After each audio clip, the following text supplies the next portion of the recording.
Morning, my friends. Today I'm going to be reading you chapters 101 through 106. Now, we just found out that George and Julia decided to hang up Ivan's poster right on the billboard in front of the highway. And Mac's looking at it right now, and I don't think he is very happy at all. Mad human.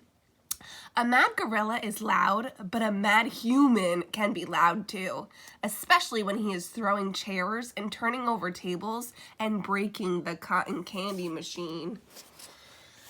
Phone call. Mac is kicking a trash can across the food court when the phone rings. He answers it, red-faced and sweating. "What the?" he demands.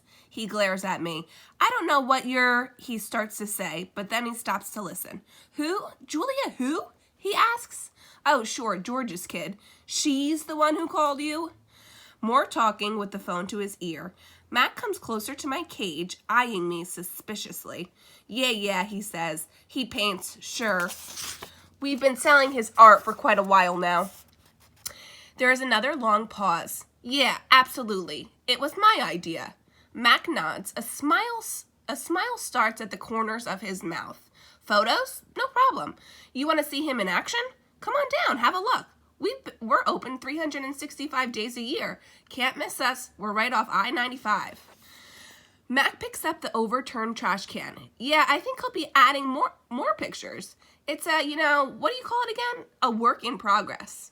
When the call is done, Mac shakes his head. Impossible, he says. An hour later, a man with a camera comes to take my picture. He is from the local paper, the one Julia called. How about you take one of me with the elephant? Mac suggests. He drapes his arm around Ruby's back, grinning as the camera clicks. Perfect, the man says. Perfect, Mac agrees. Oh, Ruby looks sad. There's Mac. A star again. A photo of my billboard is in the newspaper. Mac tapes the story onto my window. Each day, more curious people arrive. They park in front of the billboard. They point and shake their heads. They take photos. Then they come into the mall and buy my paintings. While visitors watch, I dip my hands in fresh buckets of paint. I make pictures for the gift shop and pictures to add to the billboard.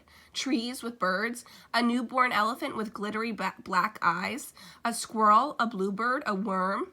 I even paint Bob so he can be on the billboard too. I can tell he likes the picture, although he says I didn't quite capture his distinguished nose. Every afternoon, Mac and George add my new pictures to the billboard. People slow their cars while they work. Drivers honk and wave. My gift shop pictures now cost $65 with the frame. The Ape Artist. I have new names. People call me the Ape Artist, the Primate Picasso. I have visitors from morning till night, and so does Ruby. But nothing's changed for her. Every day at 2, 4, and 7, Ruby plods through the sawdust with Snickers on her back. Every night she has bad dreams. Bob, I say, after I've soothed Ruby to sleep with a story, my idea isn't working. Bob opens one eye. Be patient. I'm tired of being patient, I say. Interview. This evening, a man and woman came to interview Mac and also Julia and George. The man has a large and heavy camera perched on his shoulder. He films me as I make my pictures. He films Ruby in her cage with her foot roped to the bolt in the floor. Mind if I take a look around? He asks. Mac waves a hand. Be my guest. While Mac and the woman talk, the cameraman walks through the mall. He pans his camera right and left, up and down. When his eyes fall on the claw stick, he stops. He trains his camera on the gleaming blade. Then he moves on. The early news. Mac turns on the TV. We are on the early news at 5 o'clock.